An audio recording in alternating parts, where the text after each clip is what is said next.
नमस्कार, भारत लाइव देख रहे हैं आप। और एक और आपको सुबह सवेरे में ऐसी खबर लेकर के आए हैं जिसको सुन करके कहीं ना कहीं खास करके तेजस्वी यादव के समर्थकों में थोड़ा सा मायूसी ज़रूर होगा। ये मायूसी इसलिए है कि भारतीय जनता पार्टी लगातार तेजस्वी यादव को लेकर के और जो नीतीश कुमार के साथ नई सरकार बनी है उस सरकार को लेकर के लगातार एक्टिव है और योजनाओं का पुलंदा बांधना शुरू कर चुकी है। कई रणनीति बननी शुरू हो चुकी है जिससे कि इस सरकार को परेशान किया जा सके और नीतीश तेजस्वी के बीच में जो ये नया नेक्सस बना है उस नेक्सस को कैसे तोड़ा जा सके। इसके लिए आपको पता है कि लगातार खेल किए जाने की बात की जा रही है। कल तेजस्वी यादव ने भी प्रेस वार्ता करके बहुत सारी बातें बताई और उन्होंने बहुत लोगों पर हमला भी किया।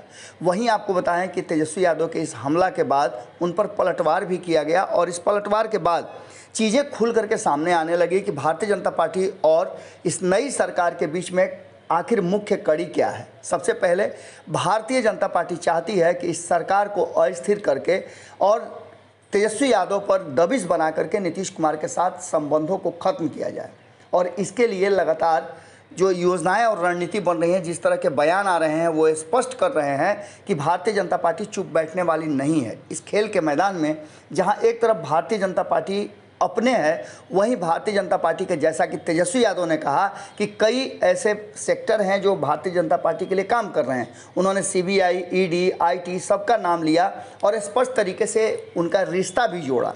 लेकिन इसके साथ साथ आपको बता दें कि भारतीय जनता पार्टी बड़ी योजना बना रही है और तेजस्वी यादव से लेकर के नीतीश कुमार का हमला बिहार भाजपा के नेताओं पर नहीं था। तेजस्वी यादव ने तो नित्यानंद राय पर हमला किया, वो भी बिहार से नहीं बल्कि केंद्र में मंत्री हैं और गृह राज्य मंत्री के रूप में वो काम कर रहे हैं, जिसको लेकर के तेजस्वी यादव को ऐसा लग रहा था कि उन्हें बिहार का मुख्यमंत्री बनाने की कोशिश कर रही है भारतीय जनता पार्टी। इन सब बातों के बीच में आपको बता दें कि ये तो एक योजना है जिसमें तेजस्वी यादव और नीतीश कुमार को घेरने की कोशिश हो रही है, लेकिन दूसरी जो सबसे महत्वपूर्ण योजना है कि इस पूरे खेल में बोरो प्लेयर के साथ भारतीय जनता पार्टी मैदान मारना चाहती है और मैदान में उसने लगभग अपने बोरो प्लेयर को उतार ही दिया है। आपने देखा होगा कि किस तरह से वर्तमान जो एनडीए है वो अकेली हो गई है और महागठबंधन में बहुत सारे दल हैं। 7 दलों का महागठबंधन भारतीय जनता पार्टी से कैसे निपटेगा, ये तैयारियां अभी हो ही रही थी कि भारतीय जनता पार्टी ने अपना कुनबा बढ़ाने के लिए बोरो प्लेयर को अपनी टीम में शामिल कर लिया है। आपको बता दें कि ये बोरो प्लेयर बहुत सारे हैं जिनको लेकर के भारतीय जनता पार्टी अपनी टीम बिहार में उतार करके इस सरकार को अस्थिर करने के लिए तैयारी शुरू कर चुकी है। दिल्ली में हुई बैठक के बाद अमित शाह और जेपी नड्डा के पूरे मंथन के बाद जो निकल करके चीज़ें सामने आई है उसका कुछ हम आपको खुलासा करने की कोशिश करते हैं जो सूत्रों से हमें जानकारी मिली है। सबसे बड़ी बात तो ये कि आरसीपी सिंह को इस सरकार के बनने के बाद बहुमत साबित करने के ठीक पहले आरसीपी सिंह को दिल्ली तलब किया गया और उनके दिल्ली जाते ही बिहार में धड़ाधड़ सीबीआई का रेड शुरू हो चुका है। अब इसे भी आप एक बोरो प्लेयर मान सकते हैं कि सीबीआई, ईडी और आईटी, जैसा कि विपक्ष कह रहा है या फिर कहा जाए कि सत्ता में बैठे भारतीय जनता पार्टी के विरोधी नीतीश कुमार हों या फिर तेजस्वी यादव हों, वो कह रहे हैं। तो वहीं दूसरी तरफ आरसीपी सिंह भी एक बोरो प्लेयर के रूप में न तो वो एनडीए में है, न उन्होंने पार्टी बनाई है और न महागठबंधन में अब रह गए हैं। वो नेता हैं और इसके नाम से, रामचंद्र की सेना के नाम से उनकी टीम काम करना शुरू कर चुकी है और इस टीम में कहीं ना कहीं ऐसे लोग हैं जो लगातार नीतीश कुमार और तेजस्वी यादव की सरकार पर हमला कर रहे हैं और उनके हमले का जो तरीका है वो साफ स्पष्ट बता रहा है कि इसमें भारतीय जनता पार्टी की कहीं ना कहीं तैयारी का हिस्सा जरूर है, क्योंकि ये कहा जाने लगा है कि ये भारतीय जनता पार्टी के बोरो प्लेयर के रूप में बिहार में अपनी पकड़ बढ़ाने में लगे हुए हैं और भारतीय जनता पार्टी के लिए ये गेम खेल रहे हैं। वहीं दूसरी तरफ आपको बता दें कि चिराग पासवान को लेकर के भी भारतीय जनता पार्टी काफ़ी आशान्वित है।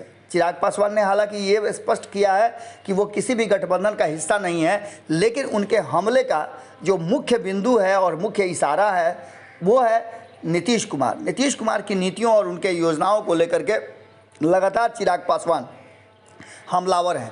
वहीं आपने देखा होगा कि किस तरह से संपादक नमन मिश्रा जी ने एक स्टोरी जो की थी पंचनामा में, उसमें स्पष्ट बताया था कि अब जो वर्तमान स्थिति है उसमें चिराग पासवान के चाचा पशुपति कुमार पारस का जो हैसियत है वो कहीं ना कहीं धीरे धीरे ग्राफ उनका गिरा है और इस गिरते ग्राफ को लेकर के भारतीय जनता पार्टी भी चिंता में है।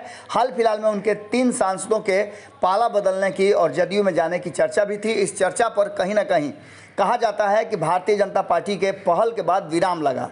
एक बोरो प्लेयर ये भी हो सकते हैं जो 3 इधर उधर हो रहे थे, वो भारतीय जनता पार्टी के लिए फील्डिंग कर सकते हैं, क्योंकि भारतीय जनता पार्टी और महागठबंधन के बीच में जो डिफरेंस हो गया है वो 7/1 का हो गया है। 7 दल उधर हैं और इधर एक ही दल बचे हुए हैं।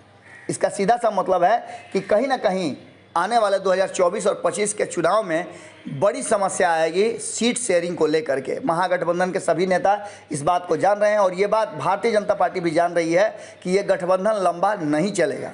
इन सारी बातों को लेकर के भारतीय जनता पार्टी ने प्रारंभिक तौर पे बोरो प्लेयर को उतार करके तेजस्वी यादव और नीतीश कुमार को का विकेट गिराने के लिए पूरी तैयारी कर रही है। अब देखने वाली बात होगी कि इस पिच पर जो खेल चल रहा है उसमें किस तरह की बॉलिंग और फील्डिंग करती है भारतीय जनता पार्टी और उसके बोरो प्लेयर कितना विकेट उखाड़ पाते हैं। लगातार ये चर्चाएं चल रही है कि सरकार की उम्र छोटी है। अब देखने वाली बात ये होगी कि क्या जो 2020 से लगातार चर्चा चल रही थी कि नीतीश कुमार भारतीय जनता पार्टी के साथ लंबे समय तक नहीं रहेंगे, इस चर्चा का क्या मायने है कि नीतीश कुमार और तेजस्वी यादव लंबे समय तक साथ नहीं रह पाएंगे। क्या भारतीय जनता पार्टी के ये बोरो प्लेयर इस टीम को पूरी तरह से परास्त कर देंगे या फिर मैदान से आउट कर देंगे? क्या होगा ये तो आने वाला भविष्य बताएगा, लेकिन आप इतना मान के चलिए कि बिहार में राजनीतिक विषाद बिछ गई है और इसके निश्चित रूप से सहमत के खेल में किसी की जीत तो निश्चित होनी है। ये मैच ड्रॉ होने वाली स्थिति में नहीं है। अगली खबर में हम आपको बताएंगे कि किस तरह से तेजस्वी यादव के तेवर को देख करके भारतीय जनता पार्टी ने नया प्लान बनाया है और नीतीश कुमार ने कैसे तेजस्वी यादव के इस नए तेवर को लेकर के अपनी हिम्मत बढ़ाई है। जुड़े रहिए भारत लाइव के साथ। बहुत बहुत धन्यवाद। अगर ये वीडियो पसंद आई और वह बिहार के राजनीति और बिहारियत से सरोकार रखेनी तो सब्सक्राइब बटन दबा के चैनल के सब्सक्राइब कर ली। ओजे एगो घंटी बा, ओकरा बटन दबा देला से कुल सटीक और मारक खबर रुआ मुफ्त में मिल जाई। अगर रुआ पत्रकारिता के हमनी के नया प्रयोग में सहयोग कर चाहतानी तो ज्वाइन बटन दबा दी। पेटीएम नंबर नोट कर ली 9386816700। धन्यवाद।